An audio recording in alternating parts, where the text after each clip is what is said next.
Welcome to the Expert Network Team podcast, where our goal is to inform and educate our listeners on matters related to finance, legal, insurance, accounting, and other interests that are of personal and business nature.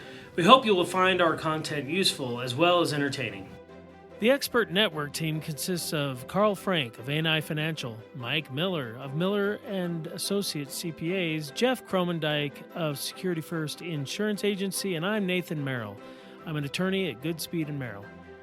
Together, our independent team combines our expertise to provide you insights and solutions, some straightforward, some profound, for real-life opportunities we see on a daily basis. We hope you enjoy the information contained in today's podcast and find it useful. If you'd like to learn more or desire to meet with any of the Expert Network team members in person, you can contact us at info@expertnetworkteam.com. That's info@expertnetworkteam.com. And we encourage you to take advantage of a free consultation with any of our team members. Just mention this podcast when you schedule your appointment. Now on to today's podcast. Welcome to the Expert Network Team podcast. I'm Nathan Merrill, and I'm here with Carl Frank of A&I Financial, and we have finally back with us Jeff Cromendike of... Well, we'll just call it One Digital at this point in time. Digital. We are making the transition as we speak. We are in the middle of a co-branding season, but we have. And I don't know if we may have officially announced this, but there was a business transition for you, Jeff. There was, hence I think why we're gathering here today to talk a little bit about succession. Back in March, we went ahead and merged with a larger private equity firm, and we are joining arms and forces with several other brokerages across the nation now to bring a property and expands casualty. the breadth and depth of what you can do. Bring a property and casualty solution to some of their clients and vice versa. So we've got full employee benefits available at this point in time, as well as HR services, consulting, and even some payroll. So to be clear, though, that's why I was careful in my choice of words. It was a business transition. You have not retired. No, I have not. And today our focus is probably going to be a little bit more on the quote-unquote retirement side, work optional, transition to I think out it's of gonna be great. work. But particularly for our clients that own businesses, what it means to retire from your business. Right. Where you'll eventually get, Jeff, I'm sure, but make a transition. But for folks that have spent their lives or a good portion of their recent lives building a business, and I know we've talked on various aspects of this, it's how do they need to look at their business as a retirement asset, Carl? And I think a lot of this gets back to you and your retirement planning for folks. If you're part of your retirement plan is a business, how does it fit in? Yeah, exactly. Yeah, this is going to be a great conversation, Nate and Jeff, and I'm really looking forward to your insights, both of you, because you guys are running very successful businesses, and Jeff, you just transitioned your business, and that might be a goal for some of our listeners. You know, when we look at planning for business owners, we start with a survey on our website. It's 7 really good questions, and there are a whole series of them, and I think we should just ask these questions today, give our listeners some ideas for what they should be thinking about, and just go any way we want. And I think we're going to have a really successful 20 minutes here that business owners can get real about it and have some resources they can take back home for free. Before we get into the questions, I think as an overarching consideration our listeners should keep in mind is not every business has value, and right. I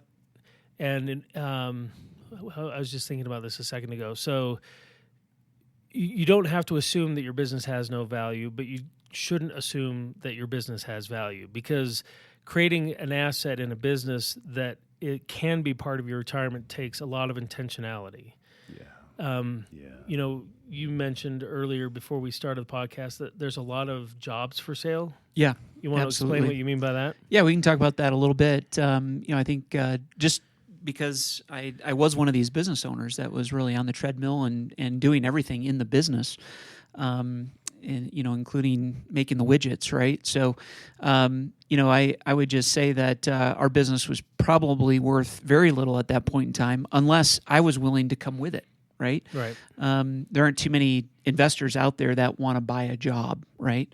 So it's really important that you've thought about this years ago. If you're thinking about selling your business now, it's really important to structure your business accordingly to really create value and create a structure there where a investor can come in and invest in the profitability of that business with or without you in it. Yeah. So it's just a really important. And just to put a plug in for exceptional tax attorney that I know, if you're taking the time ahead of time to structure your business organizationally to create value, there might be things you want to do structurally from an entity type that could also enhance your ROI on exit. And that exceptional attorney is myself. So Do you think? would love to talk with folks about helping them keep more of what they make. So exactly right. Well, yeah, let's dive in. I mean, you're right in one of the categories. I mean, these 7 questions just lead you right into there. But the first one is really, what do you want? Do you know your exact retirement goals and what it could take in cash to reach them? Right, just start there. Like, do you have any idea how much money you want to have and what it takes to live and what you want to do with it? There's a whole series of questions you can ask around that. Mm-hmm. But, there's just a yes or a no. Well, yeah, I have an idea, or no, I don't. Most people have a no, I don't. Right. Yeah. And then how important is that to you to figure that out? But if you start there as opposed to the business, then it sometimes gets a lot easier, right? Because the business should work for you. You shouldn't be working for the business. Yeah, that's right. I'll just jump in on that and plug Carl a little bit. Carl, when my wife and I met you and Stacy, we went down the retirement planning road, and largely that consisted of the income I was making at the time, the assets that we had to invest, cost of living and our lifestyle, and so on and so forth. But we did have this asset out there called a business, which, quite frankly, I didn't really have any idea what it was worth. But we put a plan together that was 10, 15, maybe 20 years out that did require something of that business to reach the goals that we had set. And so I think it's a great place to start. I think you need to back into this, right? Really determine what it is that your personal goals are, your lifestyle, your retirement date, how you want to live through retirement, and then really determine at that point in time what kind of business I've got to build to get there. Because our investable assets weren't going to get us there. We needed to actually depend on the value of this business to help us. And this is the rude awakening that a lot of business owners get, is when they get to this point, not having planned, they're like, I need my business to be worth X.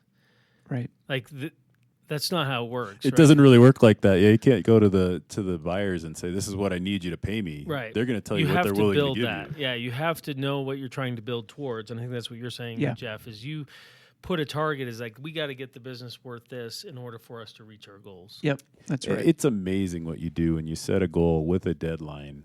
The magic that happens between here and the deadline, isn't it? Yeah, like it really it's a is. secret all 3 of us have seen.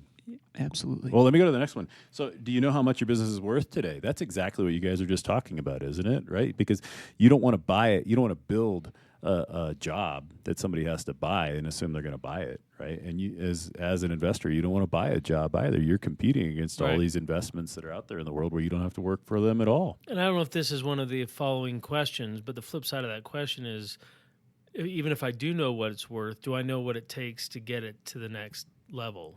Yeah, exactly. Do you know what you need out of this business in order to leave it on the terms you want to leave it on? Right. And do you know what the tax ramifications are if you're going to sell it? Right. But it's the definition of insanity is you keep doing the same thing, expecting a different result, right? So if you know your business is worth X and you're like, well, I need it to be worth Y, but I'm going to keep doing everything that makes it worth X, you're going to be worth X when you exit. You got to know what takes you from X to Y. And I'm working in algebra here, so I apologize to all the listeners. I think we could follow X are having and Y. now like PTSD on college on algebra. Grade, yeah, 8th grade math. Oh my gosh. No, Right. I'm kidding. Here's one of my favorites, right? This is, do you know the best way to maximize the income stream generated by your ownership interest? Do you know the best way to get there? And one of the key points I'm making there is key employees, which is something we've talked about very recently, right? Because they're the ones, your employees are the ones that somebody else is going to effectively buy. It's their work, it's their production that gets this thing, the value in your pocket, right? So key employees are a huge part of that. Yep. So do you have a key employee? There's the key employees, and then there's, the thing that's becoming more and more important is the capital investment. Like, how do you incorporate technology? How do you do things more efficiently? It's a constant refinement of your business. How efficient Again, are not you? relying on how did I do it yesterday, but how are we going to do it tomorrow? How can we keep improving everything we're doing? Differentiators will create value. And if you leave, will the employees leave? So do you have retention plans in place? Do you have key employee insurance? Have you protected your relationships with non-competes? All that stuff. Exactly. It's all of that. Do you have what's your... Are you having like post-traumatic stress, Jeff? Yeah, it's all coming back to me way too quickly here. Sound familiar? Clearly, I've got some work to do in that area yet. But no, you guys are talking a lot about what we really kind of learned throughout the process. I mean, looking back, I kind of feel like, well, if we only had another year or 2 years to maybe now go do this again, what would the company be worth had we thought about that? Right.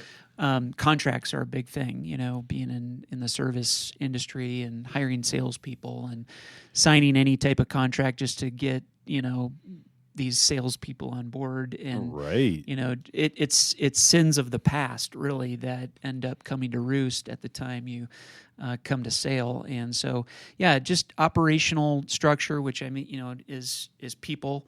Obviously, great people is certainly a big factor of what's being valued.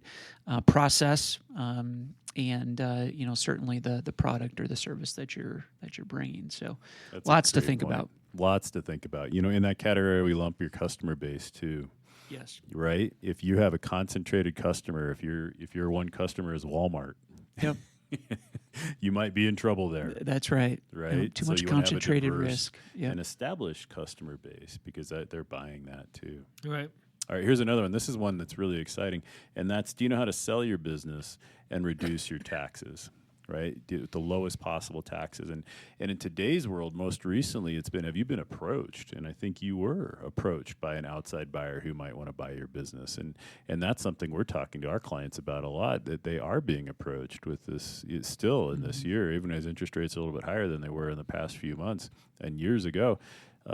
There's a lot of buyers out there. Yeah.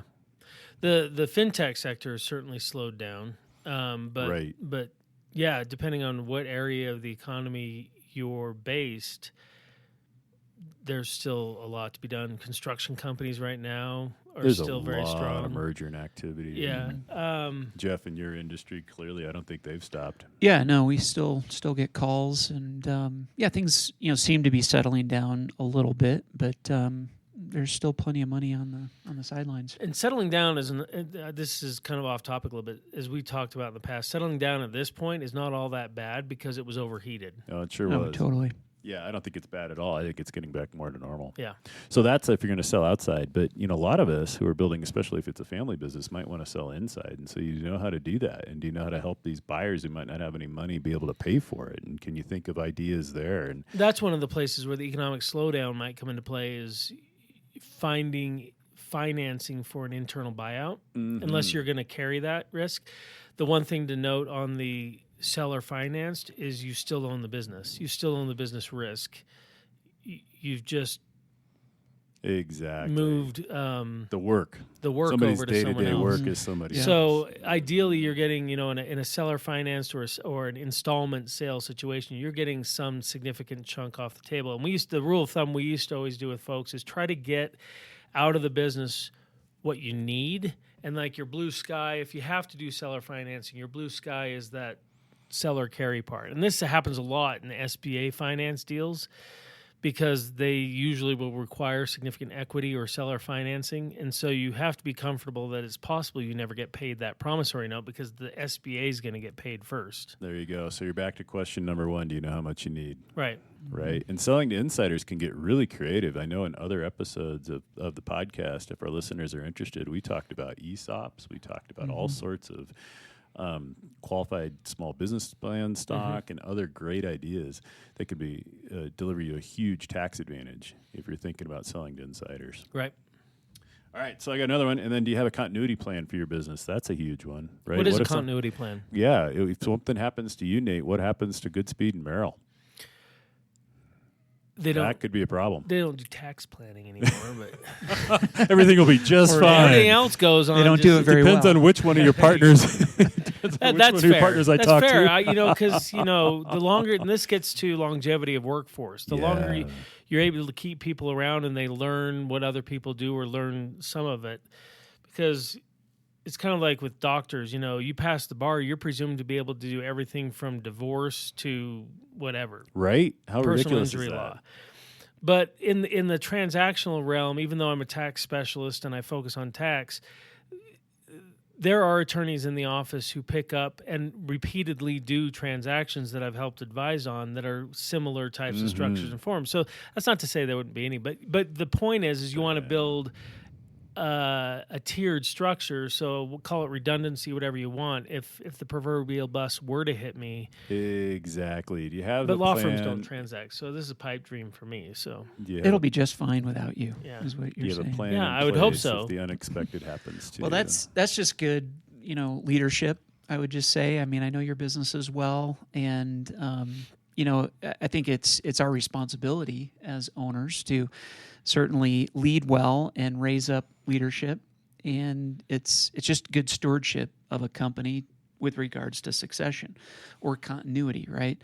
There's other things that we can certainly be thinking about from an insurance perspective that can help actually really financially hedge. Yeah, put some Band-Aids on the problem. It's not going to solve your operational issues and things like that, but it could help bring that CEO or COO in that needs to be brought in to actually run the company. So yeah, we do that, through buy-sell agreements. exactly. And funding those through life insurance and disability and so on and so forth. So that's something to think about when it I comes think to it's a continuation huge part of the program. plan that sometimes people overlook is what happens if the unexpected happens. Yeah. Well, and the intangible there is, you point out the financial stability side of it, but the intangible is when your employees, especially your key employees, know that there's a plan, that there's continuity in their job, they're more likely to feel comfortable and stay and see a future. Whereas if they don't know what the plan is, if they really do wonder what would happen if Jeff got hit by the proverbial bus, they might look for a more stable work environment. They might So be really nervous. It helps Yeah. with retention. Even if they're not part of the continuity plan, it helps with retention from the receptionist to your best salesperson, that they know that there's a business without you. Oh, absolutely. No doubt about it. That's a great point. We actually, we did a lot of things wrong, but we did a few things right, and that was one of the things that we did. We just really brought our staff in on a lot of things that I think a lot of business owners don't. And it's not like we were looking for their opinion, but we did want them to know that we had a succession plan, that this was what we were going to do, and that we were funded and really taking good care of the business, because if we didn't, it was going to impact them. Mm-hmm. So I like that. I think that's a really good way to retain excellent people.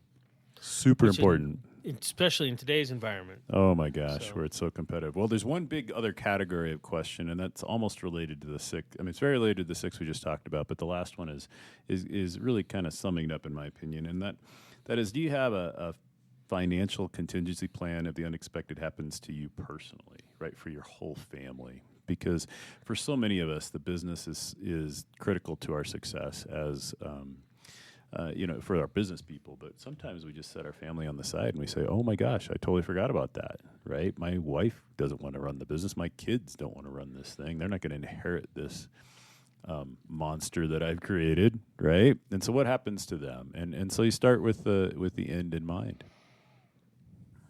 Yeah, and this gets back to beginning where we began, which is if your business is going to be part of your retirement plan, you have to know it's going to be worth something to address that point, to be there for them. So, and whether that's, a way to approach that could be just buying a bunch of life insurance, company-owned life insurance that just pays you out and simple. you shut the thing down and whatever. But there should be some intentionality behind that. Absolutely. You could put together a plan, and this is a really important idea, I think, that a lot of people don't think about, how to allocate the cash flows after you pass away. So if you pass away just suddenly on the way home tonight, God forbid, what happens to your ownership in the business? could be written down. You could have that clearly delineated for your family so that they would know.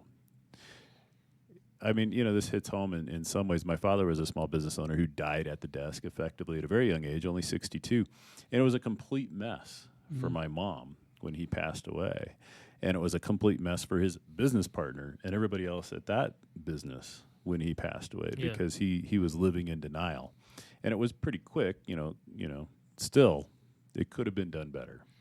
And sometimes the challenge that people face or the choice they think they're facing is I could keep more money now and not hire this person or not fill this role or do whatever would preserve and protect the family.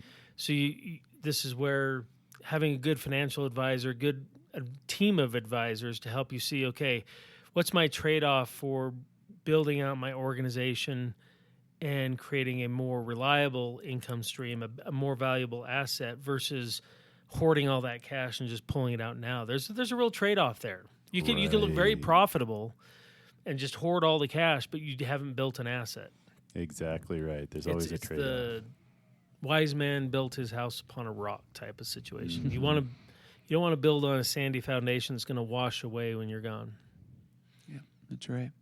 Well, I was just thinking, guys, we've asked a lot of questions tonight. I'm not sure that we gave our listeners a bunch of answers. I would love to circle back on a few of these and maybe just give some of our opinion eventually here. I love it. Maybe for our next session. It would also be great to hear from some of our listeners. You have an opportunity to send a question our way, and if there's any of these that kind of stood out. If they want to be showcased, we'd be happy to have you come join us. But yeah, I know we've been a little vague in some of our answers. We've asked a lot of questions tonight, and I don't know that we have answers to all of them, but they're great questions to ask, and I'd love to dip our toe into maybe answering a few of these. This is 7 of how many do you usually go through? These are the 7 big categories, and there could be 7 or 10 in each category after that to really dive in. So 70 plus questions to help you run through this. Exactly. Not a test, just an evaluation. Right. So we've got this available on our website. It'll be in the liner notes. You can take it for free, the 7-question version, or you can go into the in-depth one and come back with a heat map. So we'll map it out, and we'll tell you how urgent each one is, and we'll tell you how dangerous it is for you, and you get it free of charge. If nothing else, you can sit down with your own group of expert network team members and help identify solutions for each one of these problems. Awesome. That's great. Well, I think we've exhausted our topics for today, but it's been a great discussion. Sure has. Carl, appreciate you having this resource for our listeners and for your clients and anyone else who wants to make use of it. Well, gentlemen, I just appreciate your expertise, and you are a huge part of the answers to these questions. So, well, I just want to know where all these questions were prior to me selling the business, Carl. It's great that you brought them out now. Appreciate that. You got to sell your business a little slower. I guess time. so. That was a little bit out of the box. Good job on that. Yeah. Good job on that. Carl, I think we might be selling our business, and the next thing you know, we sold it yesterday. Was effectively the way it felt on this end. I think Congratulations. I gave you a little more heads up than that. Yeah, a little bit. That's what it felt like. That's right. It felt like it can go quick. If you don't have a plan, it can go really quick. It went really well for you. I'm really proud of you and your partner. If you don't have a plan, then all of a sudden you're kind of at the mercy of whatever it is that comes your way. And I think that's another good reason to have a plan. Yeah. I think that's a point that I wanted to really finish good off point. with. A really good Get a plan so you sell it intentionally. Yeah. Good advice. Yeah. All right. Well, thank you, everybody. Look forward to talking to you again soon. Until then, create a beautiful day. Bye. See you. Thank you for joining us today. Hope you enjoyed the information we shared. If you enjoyed this podcast, please feel free to share it with someone else. And join us next time. If you want to meet with a member of the team, please contact us at info@expertnetworkteam.com. That's info@expertnetworkteam.com. If you have special topics you'd like to hear about, please reach out to us and let us know at the same email address. Again, that's info@expertnetworkteam.com. Thank you for joining us, and have a great day. Thank you for listening to this podcast. We want to remind you that listening to this podcast does not establish a client-professional relationship with any of the firms represented. nor does it constitute legal, investment, or accounting advice, and the views are those of the professionals only. Investment advisory services may be provided through A&I Financial Services, and securities may be provided through Genios Wealth Management.